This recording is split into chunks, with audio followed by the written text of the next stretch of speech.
Dans le prochain épisode d'Ici tout commence, c'est l'heure de l'affrontement lors du championnat.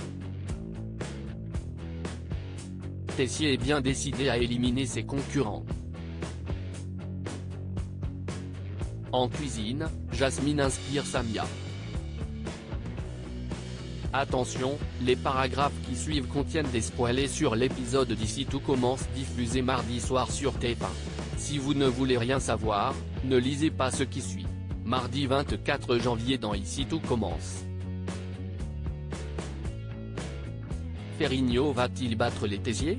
Tessier confirme à sa famille qu'il a agi par pur égoïsme pour pouvoir battre Ferrigno au championnat. Mais, par ricochet, cela donne à Théo l'occasion de prouver qu'il vaut mieux que lui aussi.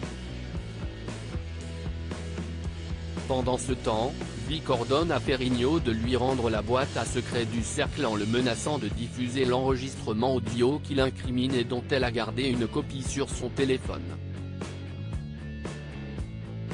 La jeune fille parvient à ses fins. De leur côté, les sœurs Armand estiment que leur seul moyen de se débarrasser de Ferrigno est de maintenir le championnat. Les candidats et leurs commis se réunissent donc à l'atelier pour l'épreuve. Les chefs ont 1 minute pour observer un plat pris en photo avant de le reproduire à l'identique. Malgré ses doutes, Théo part sur une bisque de homard avec de la carotte comme socle, tandis que Ferrigno part sur de l'orange. À la fin de l'épreuve, le jury délibère assez rapidement. Clotilde note qu'une assiette est particulièrement sortie du lot grâce à un quasi sans faute, il s'agit de celle du chef Théo. Ferrigno quant à lui, est passé totalement à côté de l'élément de substance du plat, la carotte. Il termine à la dernière place, derrière les Tessier. Mauvais perdant, il les accuse d'avoir triché.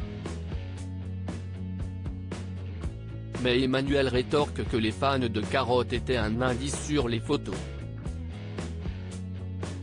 Plus tard, Tessier convoque les membres du cercle, ainsi qu'Hortense, Tom, Charlène et Théo. Il les informe tous que Ferrigno était bel et bien derrière son empoisonnement. Il promet à Tom de le réhabiliter au sein de l'institut en faisant croire que son empoisonnement n'était qu'une rumeur. En effet, Tessier fait croire qu'il n'a aucune preuve contre Ferrigno. Pourtant, Théo connaît l'existence de l'enregistrement audio qui incrimine le rival de son père. En privé, Emmanuel confie à son fils qu'il préfère épargner les membres du cercle de la vengeance de Ferrigno.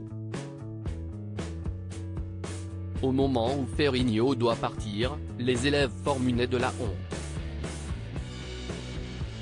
Ils sont ensuite rejoints par Tessier, qui demande formellement à son pire ennemi de quitter son école. Lionel s'enfonce dans le mensonge. Elliot fait remarquer à Lionel qu'il n'a toujours pas fermé sa cagnotte.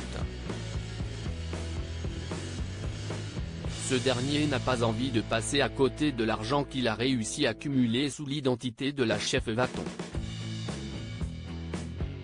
D'ailleurs, il continue de se faire passer pour elle par message avec le chef Landiras. Contrairement à Elliot et Kelly, Lionel est persuadé que tout se passera bien. Il continue donc de discuter avec le chef Landiras, qui lui balance des dossiers sur tout le monde, élève comme professeur. Elliot pense toujours que son ami joue avec le feu.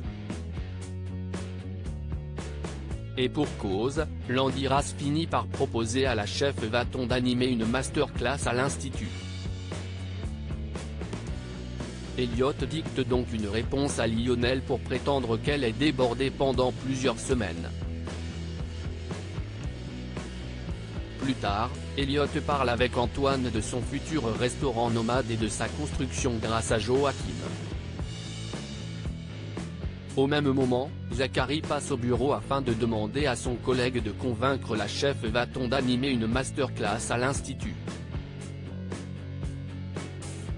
Elliot se permet de se joindre à la conversation pour les dissuader, en expliquant que la chef Vaton est très occupée par le montage de restaurants à l'étranger. Samia veut améliorer sa communication avec Ethan dans les cuisines du double A. Jasmine opère un changement de binôme pour éviter les tensions et gagner en efficacité sur le menu de la Saint-Valentin. Elle travaille donc avec Samia sur son plat, confiant l'entrée et le dessert à Axel et Ethan. Jasmine décide d'ajouter de la truffe en forme de sirop au waterzooi de Samia. Celle-ci a alors l'idée de laquer son poisson avec. Les deux filles travaillent bien ensemble. Samia reconnaît qu'elle a toujours eu une mauvaise communication avec Ethan même si elle aimerait beaucoup que cela change. Plus tard, Jude vient checker leur progrès. Il constate que l'entrée n'a pas beaucoup évolué et que le dessert manque de travail. En revanche, il valide le plat.